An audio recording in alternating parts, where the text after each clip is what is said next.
Hello, welcome once again, dear students, in your channel, The Great Heights. Today, we are going to do theorem 10.9 of chapter Circle, and this theorem states that angles subtended by an arc in the same segment of a circle, all those angles which are subtended in the same segment of a circle by an arc are equal. इसमें हम ये prove करेंगे कि अगर हमारे पास एक circle है and इसमें कोई एक आर्क है, फर्ज करें ए बी एक आर्क है। जैसे हमने ए बी एक आर्क बनाया तो ये सर्कल जो है टू सेगमेंट्स में डिवाइड हो गया, एक माइनर ए बी, एक मेजर ए बी। अगर इसके द्वारा एंगल बनाए जाते हैं, फर्ज करो इसमें ये रिमेनिंग पार्ट है, इसमें अगर एक एंगल बन रहा है इस पॉइंट पे एंगल ए पी बी, और सेम यही आर्क एक एंगल बनाती है यहां पर क्यू पॉइंट पे, तो ये एंगल और ये एंगल इक्वल होंगे। ये प्रूव करना है कि angle subtended by an arc in the same segment, ये और ये एंगल एक ही सेगमेंट में है, इसी सेगमेंट में P बन रहा है, इसी सेगमेंट में Q बन रहा है, तो ये दोनों एंगल क्या होंगे, बराबर होंगे। वो कैसे? Let us proof do this theorem, the proof of this theorem. This is the center of circle. हम क्या करेंगे, इसको ज्वाइन कर देते हैं यहां पर, ए और बी को, ए को ओ से ज्वाइन कर दिया और बी को भी ओ से ज्वाइन कर दिया। Then what we have, we know that, हम जानते हैं जो लास्ट थ्योरम में हमने किया था कि कोई आर्क जो सेंटर में एंगल बनाती है और वही आर्क अगर किसी remaining part of the circle पे एंगल बनाती है तो सेंटर वाला जो एंगल होता है ये इस एंगल के डबल होता है। दैट मीन्स यहां हम कह सकते हैं angle A P B equals to half of angle A O B. ये जो एंगल है इस सेंट्रल एंगल का हाफ होगा। लास्ट में हमने किया था angle subtended by an arc at the centre is double the angle subtended by the same arc at the remaining part of the circle. So this angle is double of this and this one is half of this. ऐसा लिखेंगे हम, take it as first one. Similarly,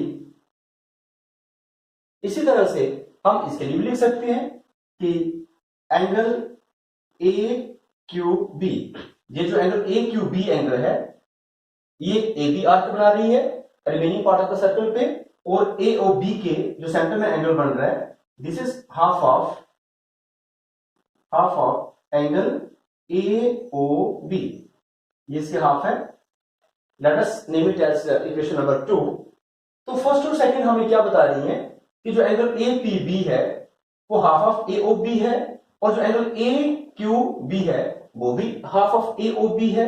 this means we can write from equation first and equation second we have, हमें क्या मिल जाएगा, हमें मिल जाएगा angle APB is equal to angle AQB.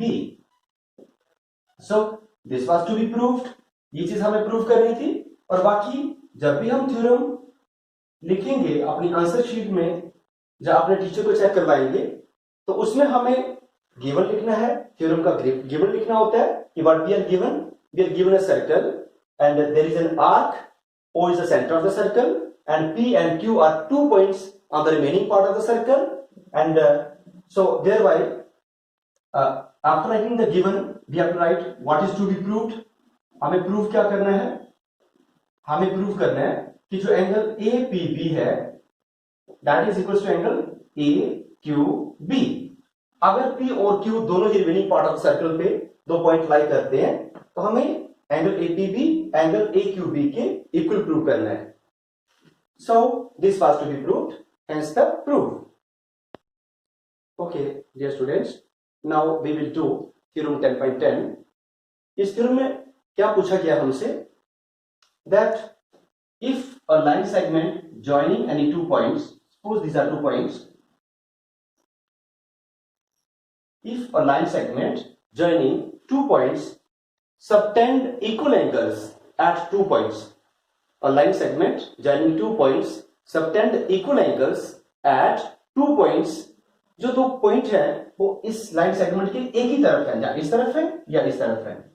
कहता है कि अगर एक लाइन सेगमेंट जो दो पॉइंट्स को ज्वाइन कर रहा है और कोई इन दो पॉइंट्स को छोड़कर और कोई दो पॉइंट्स है जो AB के एक ही तरफ है, या इस तरफ है या इस तरफ है, और जो लाइन सेगमेंट इन दोनों पे इक्वल एंगल सप्रेंट कर रहा है, दैट मींस अगर हम A और B को ज्वाइन कर देते हैं इस पॉइंट से P के साथ, और ये पॉइंट है सपोज करो Q पॉइंट है, इसके साथ भी ज्वाइन कर दिया, तो ये एंगल और ये एंगल क्या है, बराबर है।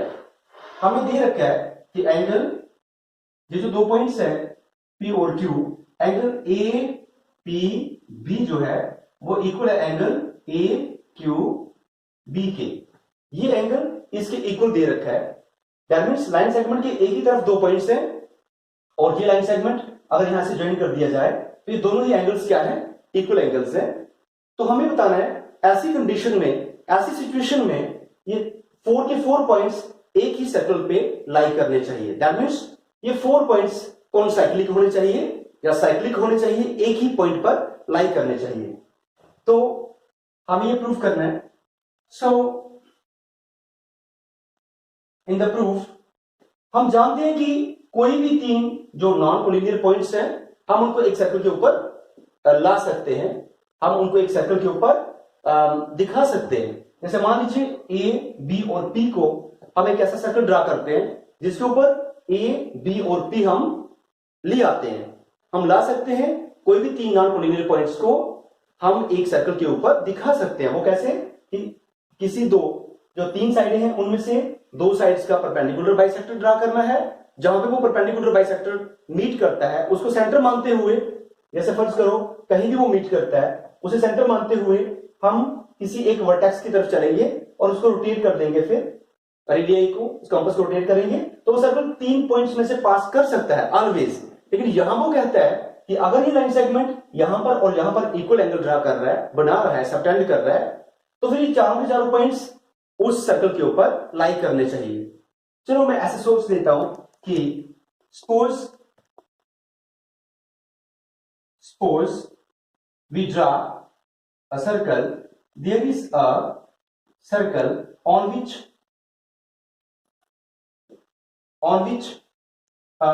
we can show A, B and P lie, and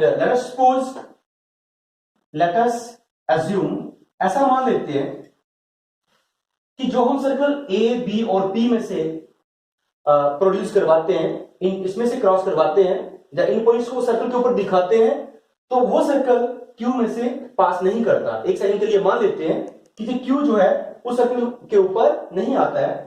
Let us assume that Q doesn't fall in on that circle. मान लेते हैं कि Q उस सर्कल के ऊपर फॉल नहीं करता है। फर्स्ट मैंने ऐसे करके एक सर्कल ड्रा किया, जैसे स्टेप्स ऑफ कंस्ट्रक्शन जो उसका प्रोसेस आपको पता है कि कैसे एक तीन पॉइंट्स में से पास होने वाला सर्कल हम बना सकते हैं। तो मैंने क्या किया, A, B और P में से पास होने वाला सर्कल एक ड्रा किया, और मान लेते हैं कि Q उस सर्कल के ऊपर लाइन नहीं करता या फॉल नहीं करता, तो क्या होगा, या तो ये सर्कल इसके आगे से गुजरेगा, Q के आगे से गुजरेगा, और या तो ये सर्कल इसके पीछे से गुजरेगा, यहां से गुजरेगा। मान लेते हैं दैट मींस या तो इसके आगे से गुजरेगा या तो इसके पीछे से गुजरेगा इस Q पॉइंट से, अगर ये फॉल नहीं करता सर्कल के ऊपर। सपोज कर लेते हैं कि ये इसके आगे से निकलता है, यहां से सपोज ये पॉइंट है, इस पॉइंट को हम रख लेते हैं C। मैंने इस पॉइंट को C रख लिया, ये जो पॉइंट है दिस इज Q, ये पॉइंट Q है and this one is C। ये पॉइंट Q है and this point is C. Now we have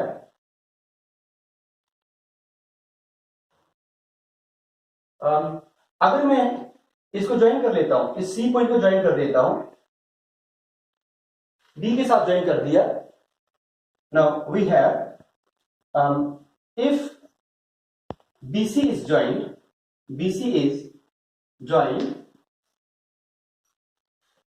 BC को हमने क्या कर दिया, ज्वाइन कर दिया।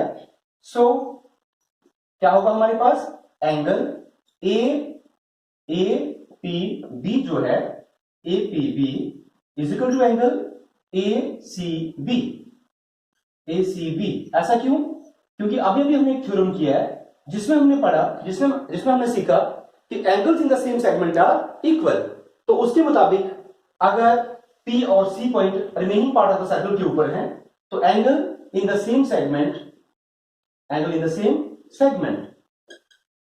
Must be equal.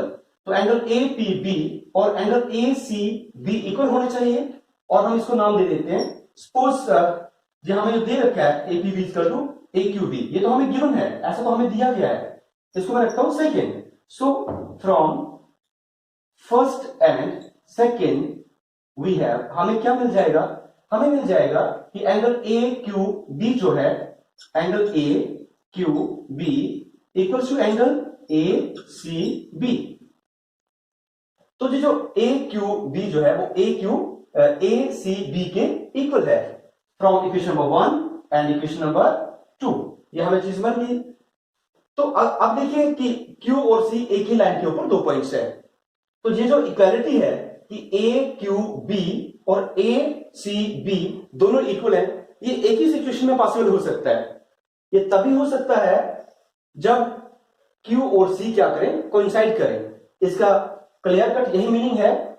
This implies that Q and C must coincide, इनको कोइंसाइड करना चाहिए, सुपर इंपोज करना चाहिए। दैट मीन्स इसको ये एक ही पॉइंट पे, एक ही लोकेशन पर दोनों पॉइंट होने चाहिए। बट ये तो कंट्राडिक्शन है क्योंकि C जो है वो डिफरेंट पॉइंट है, Q डिफरेंट पॉइंट है।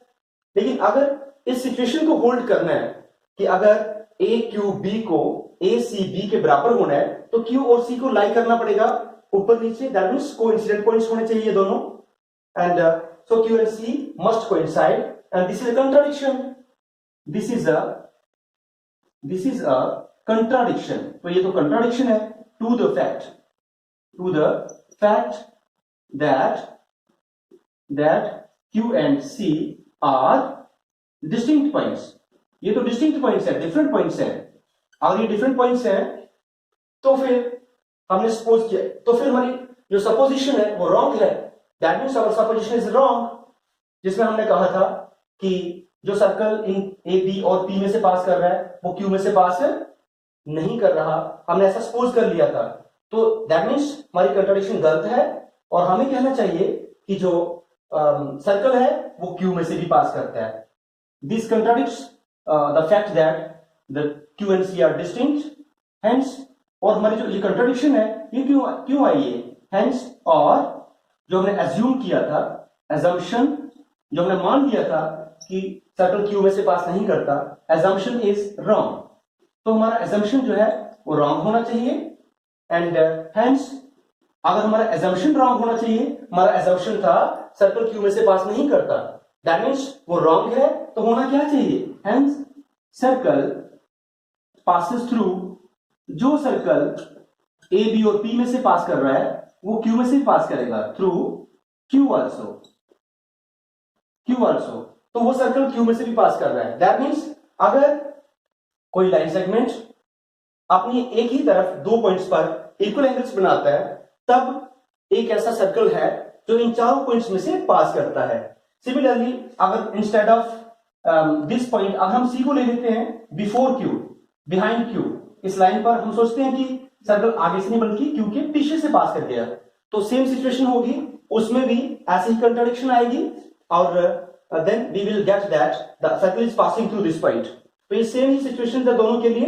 This way we can prove this theorem that if a line segment joining 2 points subtends equal angle on the 2 points which are on one side of this AB, then all those 4 points must pass through a circle.